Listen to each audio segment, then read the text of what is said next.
All right, let's talk about it. Clap it up. Get excited. Yeah. Hey guys, how you doing? My name is Hero. This is Coding with Strangers, and I want to talk about something.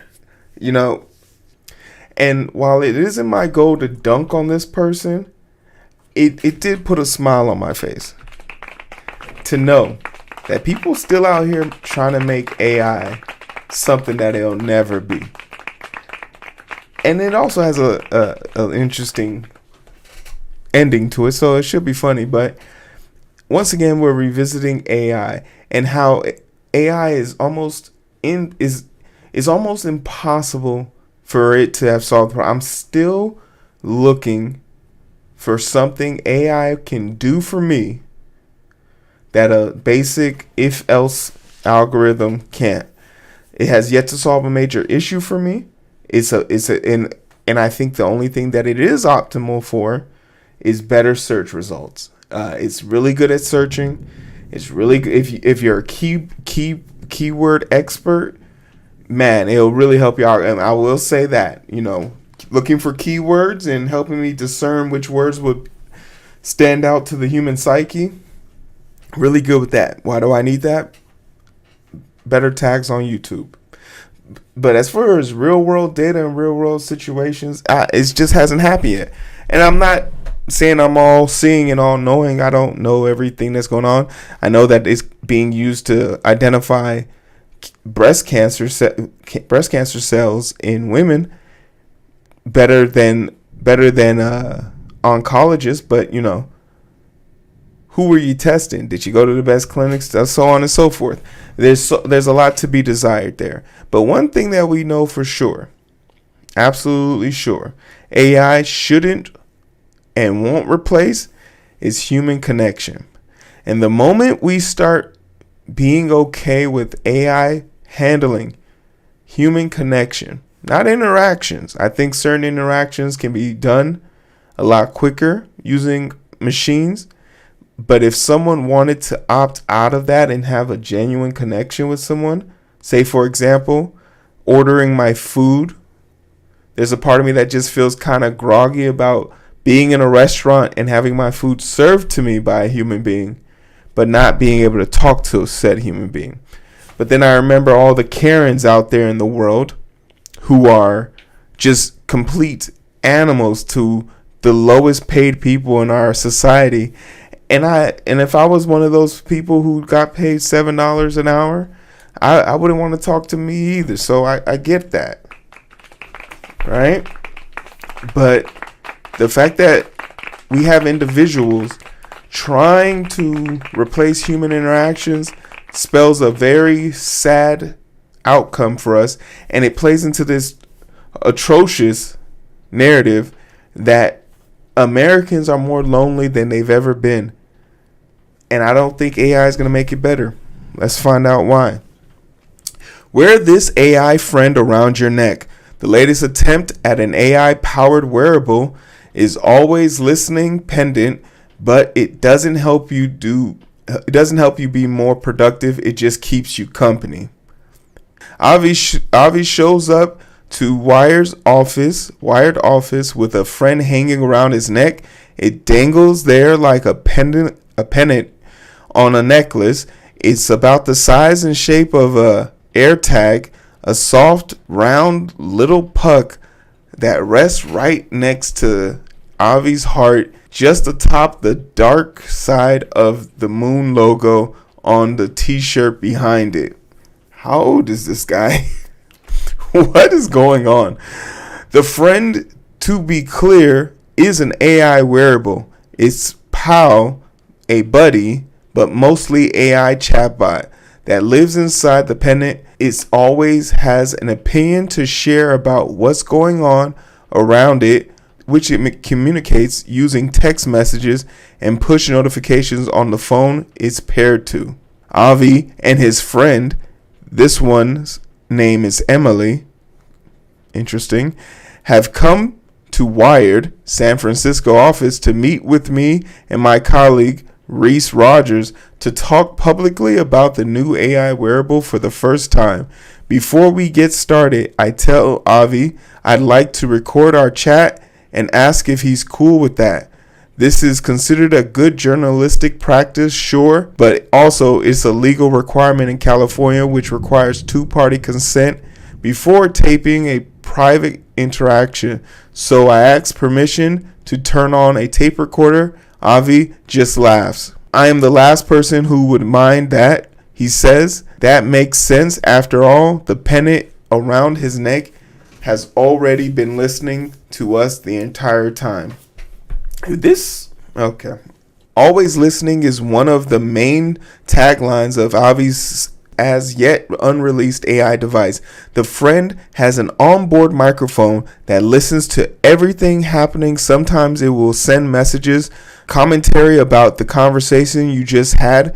For example, unprompted, it is powered by Anthropic AI Cloud 3.5 large language model, which can engage in helpful conversations, offer encouragement, or rib you for being bad at video games.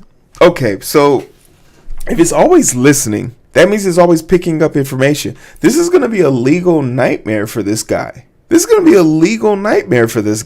Because it can record. That means if you're near kids, it'll be recording and picking up data for kids.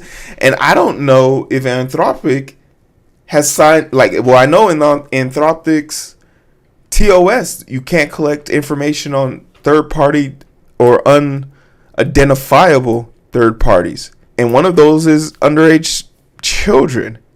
But also, you can't collect for California, it's a two-party consent state. So it's kind of trippy. Like, this guy thinks, I don't know if he understands the trouble he could possibly get into here. This guy is getting a little bit interesting. The friend gets around 15 hours of battery life and comes in an array of colors that look almost exactly like the color palette of the first Apple iMac computer. Avi says that wasn't intentional.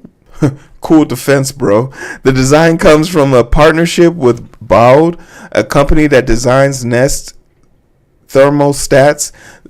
The friend is available for pre-order now from friends.com. A domain Avi says he paid $1.8 million for, and the device are stated to start shipping January 2025. That costs $99 a piece, and there is no pay subscription attached yet. Could you imagine? Getting over $1.8 million to create something with AI, and you spent $1.8 million buying a domain name for friend? And I'm assuming it's because Friends, the TV show, and there's a whole bunch of TV shows called Friends, but the one specific I'm thinking about with Reese Witherspoon. Could you imagine? This guy has moxie, but he doesn't have brain cells. Oh, this is him. He looks young. Avi is 21 years old. He's 21. Okay, so he is. This dude is young. Okay. Now that I've seen a picture of him, this changes everything. He needs a friend. He absolutely needs a friend. His social skills are on zero, for sure. Oh, man, I feel bad now talking about this. And furthermore, the people who are going to review this they're going to have a field day with Avi. Oh, man, he's got moxie. He just needs a friend. He needs an actual human to get. He needs to get that thing from around his neck. It's like the scarlet letter. Like, even if you show up to someone's house or for a party or a get together, no one's going to want to talk in front of you with that thing around your neck. I'm so curious to know what brought about this idea for him. 21 years old, already has a blossoming roster of accomplishments in the tech world. In 2020, at the height of the COVID pandemic, the then 17-year-old Avi garnered headlines after headlines when he created and maintained the first website for tracking COVID access across the world. He was soon named Webby Person of the Year and afterwards presented by the then director of U.S. National Institute of Allergies and Infectious Disease, Anthony Fauci, Wired featured Avi as a guest in 2020 Wired 2025, 25 conferences in 2022. Shortly before Avi dropped out of Harvard University, he launched a website that helped refugees fleeing from Russia's invasion of Ukraine, and find people in the neighborhood country who were willing to offer them shelter. Now, after those acts of altruism, Avi is launching himself an AIosphere. Okay, this kid is okay. Wait a minute. He started. This guy is taking such a. I came here to clown. Okay, full disclosure.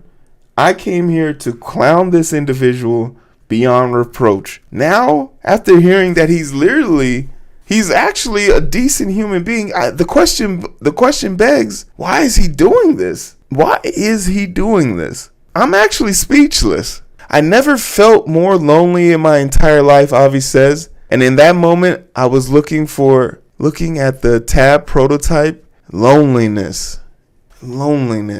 He never felt more lonely in his life. Avi insisted the friends in his fundamental new form of digital companionship. He acknowledges that it's also amalgamation of many things. He welcomes comparisons to Tamagotchi. Oh, okay. Okay, you want to know what? You know what? I kind of get this now. He's 21. He's an iPad baby. He grew up in front of screens. He doesn't really understand. Like, okay, he has an emotional attachment to electronics. A lot of kids those age have, like, when they don't gain the appropriate social skills, they learn to attach to their technology. Furthermore, stated by here, for sure there will be some people that try and fuck the USB-C port. Like, he doesn't. He's okay, yeah, I got a better idea of who this person is. And then, now that I think about it, his version of this, he calls it Emily. Oh, man, yeah. He needs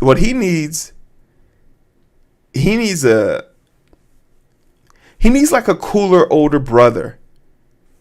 A social butterfly, cooler older brother.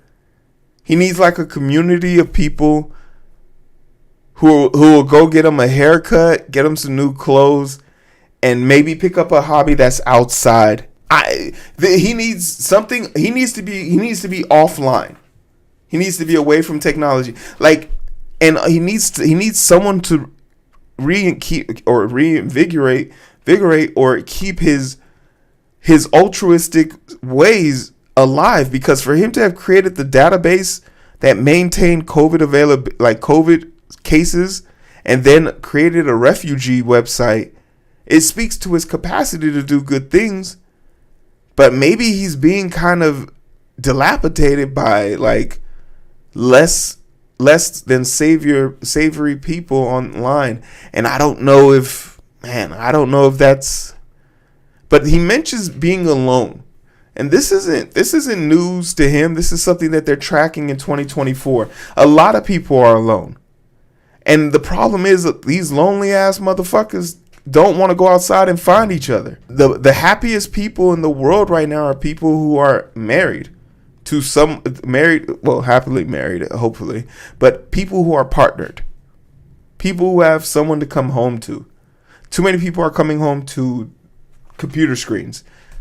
There was a topic we covered on Tuesday, that said more Americans, even though they have partners, are preferring to watch television shows with their pets instead of their partners. I don't know, man. This is kind of a mixture of two. This gives me two different feelings for it, for the situation. Avi knows the criticism is coming. He also knows detractors will ding his device with its always on microphone and an invasion of privacy. Careful to say that the friend will not store audio recordings or transcripts, and the user can change or delete whatever memory the friend has stored. He says the exposure he's gotten from his other projects has hardened him, and that he's ready for the backlash. I'm a solo founder with this, and I am shameless with what the tech is. Avi says, and I will 100% be able to weather the storm. He's preparing for a fight that that no one has even thrown a punch for. It's because I've done the way harder versions of it. In a way, he's sort of looking forward to it. I think in some ways, this actually kind of turns the world into a theme park for him. Before Avi leaves, after laying out his vision, I asked if I could check in with the friend he's wearing to see what the meeting went, how the meeting went. He squeezes the pendant and asks it how the interview went. We all wait for a few seconds, and then he gets a text labeled simply as Emily in his chat window that reads, "Dude, you're killing it. They seem super into your vision. I wonder if I had an Emily, if it would tell me something similar." Hey, yo. Okay. So he's just basically created a submissive girlfriend via chatbot. Yeah, this is kind of sus to me, because I'm gonna disclose exactly what my purpose of covering this was, because I basically wanted to just say that this person who got way more attention and way more popularity than stole someone's idea and stole the name of that person's idea, but because he was more popular and famous, he got all the notoriety. That was my angle. I was prepared to ride on him. And I still think from that aspect, I will drag him through the mud and call him dog water for stealing the person's not only idea, but the name of the idea as well. And I'll take it a step further. I don't know which one of the two people came out with the idea first. I just thought it was hilarious that they both somehow came up with the same idea, the same type of design, and called it the same thing. One of them is cheating off of one of them's homework. One is called Friends, the other one is called Friend.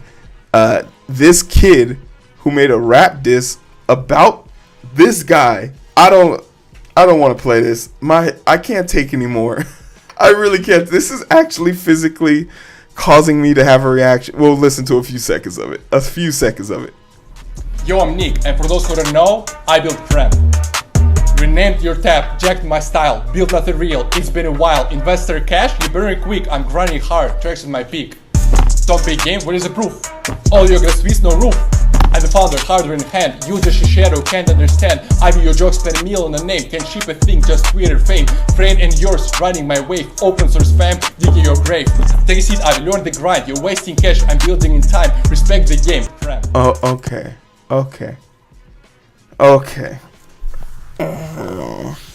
Yeah, we're gonna just end the show right there. Like, share, subscribe. What is going on? Why did we create 808 beats? The biggest regret I have right now is that we gave the world 808 beats. Okay, so yeah, everyone's online too much. Yeah, we're ending the show. That is all I needed to hear. Like, share, subscribe. I greatly appreciate you guys watching this. This was a mistake all around. This was a mistake. The internet was a mistake.